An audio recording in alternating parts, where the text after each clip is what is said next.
much, Mr. Moderator. When Bob Schiller is so good, it's very hard to follow.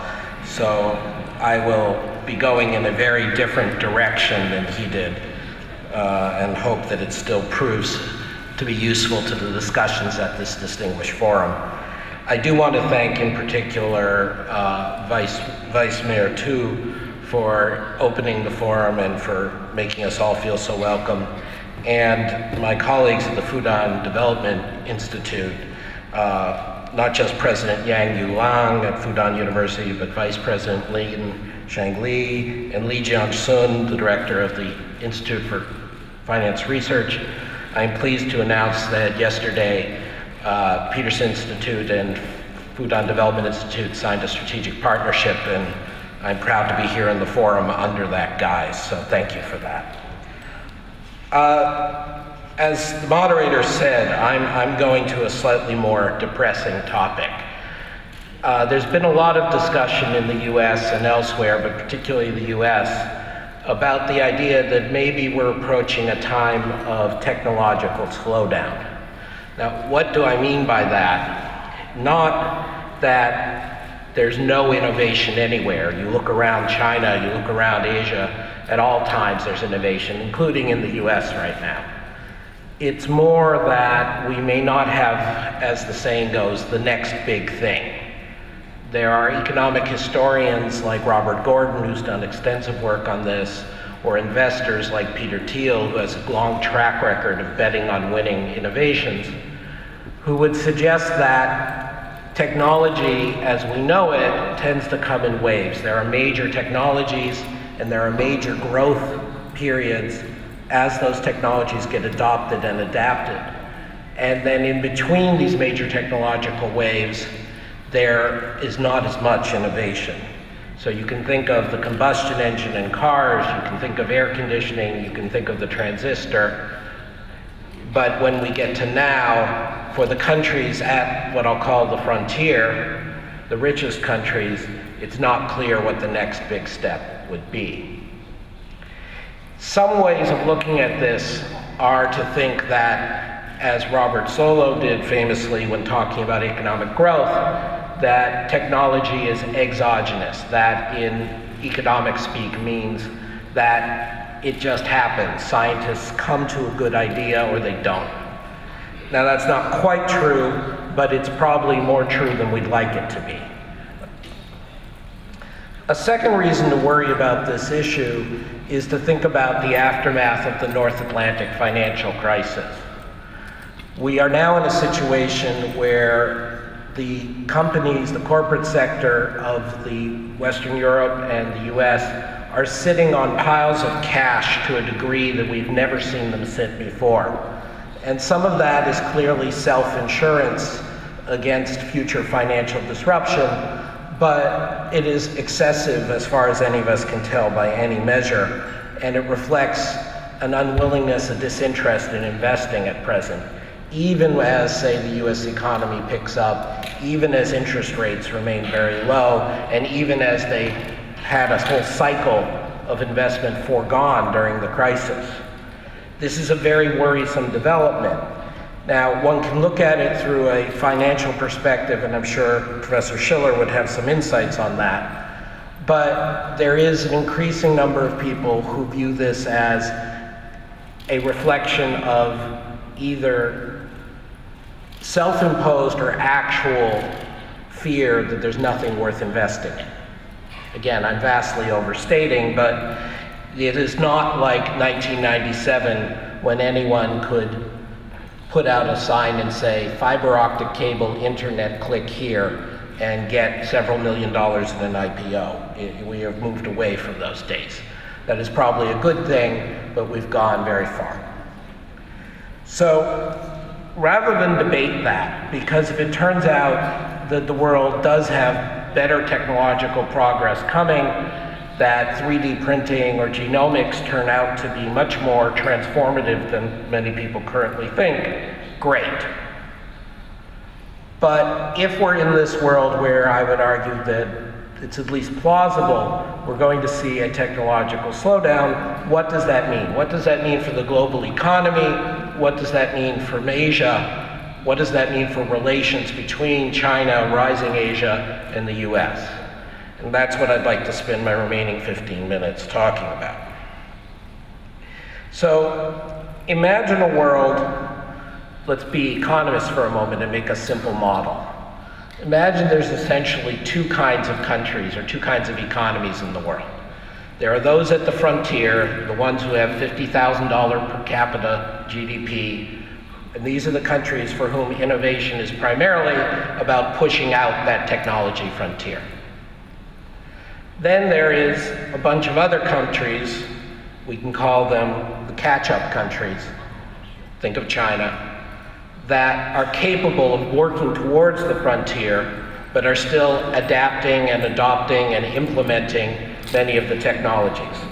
They're still able to pick up the technologies others use, put them in place throughout the country, and that's the source of growth. There is a third category, which is the depressing people. Those are the ones not capable of catching up. And just in brief, as many of you know, this is the message of what's called institutional political economy. That if you don't have rule of law, you don't have price stability, you don't have enough lawyers, it is not possible to do the catching up. Business doesn't take place. Think of China before 1979, think of North Korea today, think of Zimbabwe, and so on. Let's leave those aside. So if we have a world where the frontier is advancing at some rate and the people are catching up, what happens when the frontier slows down? And that's what I want to think about. The first thing is, if the frontier slows down, catch-up is faster. The gap between the richest and the convergence has shrunk or is not expanding. The ability of the catch-up countries to continue to utilize the technologies that already occurred should not be impeded. And so we see a world where convergence is faster. I think if we see that kind of world, which we arguably are starting to see, this kind of dynamic would be self-fulfilling and maybe even accelerating. As the frontier slows down, it's going to be harder and harder for those countries, those companies, those intellects to protect their intellectual property rights. It's partly that they'll be less advanced. It's partly that as a sheer matter of political power, the richer countries will have less power with which to protect their property rights. It's partly that there will be more relative resources in the catch-up countries to take them. Whatever the reason, as Elhanan Helpman, a theorist at Harvard, has pointed out, and many others would say, when you have lower intellectual property rights, this reinforces the dynamic. It makes it less rewarding at the frontier to keep advancing, so you get even less investment and you slow down further innovation at the frontier, but it's faster for the catch-up countries to get up there. And no one should say this is good or bad without thinking about it. There's always this trade-off with patent rights, with intellectual property rights. You want to have enough protection that the innovators still wish to innovate, but you don't want to have too much protection so that no one can ever utilize the product. All I'm saying is, in this kind of world, we will have this additional measure of convergence, I think, because the intellectual property rights will be less protected, and that speeds the convergence. But at the same time you would have this faster convergence, there would be a bumpier world. What do I mean by bumpier? Essentially, as long as the US was the dominant world economy throughout the 50s, 60s, into the 70s, but also even more recently, the US economy acted as a huge shock absorber for the rest of the world. When the US stimulated in response to shocks by easing monetary policy or occasionally cutting taxes and spending, that had huge spillovers on the countries associated with it, and the relative size of the US meant that those spillovers were big. It also meant that the US could afford to be, as many people have called it, the consumer of last resort. There was no reason, no problem financing the US buying other people's goods and thereby smoothing out the business cycle for everyone else. Now, we're moving to a world where, for a variety of fundamental reasons, all of which are perfectly good, the relative size of the US in the world is shrinking. And we're moving to a world where there's less and less, despite some events of the recent years, synchronization of business cycles. We're moving to a world where the effectiveness of US policy tools is going down. They're still effective, but the US has less total control over its economy than it once did. And so this is a world that is a bumpier world. It is more volatile. And that is also a world that unfortunately is discouraging a private sector investment. So when you get to a world where I've said there are these additional dynamics slowing down the frontier and speeding up the catch-up, what else happens? How should we think about that? Well, one thing that becomes evident, particularly for those of us in the so-called frontier, the rich countries, is that structural reform becomes all the more important. It used to be, for a period there in the 90s, you could have huge growth coming out of innovation and investment in Silicon Valley, in genetic testing and whatever. And that could make up for the fact that the US healthcare system, to take the most important example, throws away several percent of GDP a year. In a world where your growth rate slows down from 3.5 to 2.5, say, the additional couple percent of GDP the US wastes with its inefficient healthcare become all the more valuable. And so even if technological innovation slows, there becomes a higher premium on social innovation and social improvement. Now, does that mean it's more likely? If people are rational, all else equal, the answer should be yes. But it's not, of course, clear that people are always rational, or even if they're rational, you can get around collective action problems. We know from certain histories that in times of slow growth, it's actually harder to make reforms because you can't make easily side payments to buy out people who are sitting there and entrenched special interests. That's true in China, that's true in the US, that's certainly true in Western Europe. So it's not clear necessarily that we'll see more structural reform, even though it will be more important. What about global capital flows in the world? What about the exchange rate? What happens? If we believe, as I think anyone studying economics should, as long as China and the other emerging markets are converging, and therefore growing in relative size, in relative per capita income, in relative technology to the frontier, on balance, people should want to hold more assets in those places. It's a very simple statement, but people seem to lose sight of it. This is the true fundamental, that at some point your portfolio in the world has to reflect some combination of the relative size and then the growth prospects going forward. That relates, of course, to Professor Schiller's first slide on the stock market. So in this world, we should see an acceleration of the pressures for appreciation on the yuan on average. We should see an acceleration of the desire of the rich countries to diversify their money out from the poor country, out from itself to the poor countries. Now, that is going to have various good effects, and it is probably a win-win for the world. But there are some messy aspects to that. First, if we have a world in which we've already slowed down corporate innovation in the US, in Europe, and it's been reinforced by this reluctance to invest, what happens when very visibly prominent Western companies start putting their R&D as well as their high-end production abroad, as we're beginning to see?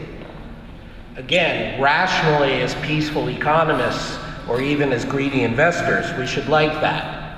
But there are a lot of politicians in the world and a lot of fearful people who might backlash against that, and we have to be careful. A second issue is part of the reason that foreign direct investment out of the rich countries to China, to the emerging world, has been a good thing, is because it transfers knowledge, it transfers business organization, technical knowledge, technical skills, whether intentionally or not. And in the world I'm describing, while certainly there will be individual deals for which that still holds, there will be, on average, less of a transfer. The gap will be smaller. And so we may see a slightly less friendly world to foreign direct investment from both sides in such a world, which would be a shame, but it may well happen. Finally, what happens to trade and globalization, with all due respect to finance, what we call the real side? The development of investment in trade links, the interaction of goods, the movement of people, all the things that truly make up globalization.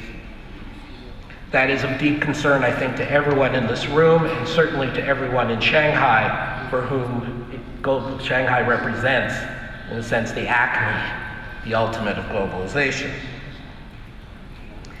I think here's where I become optimistic. The fundamental fact of the last 40 years is not inequality in the US, it is not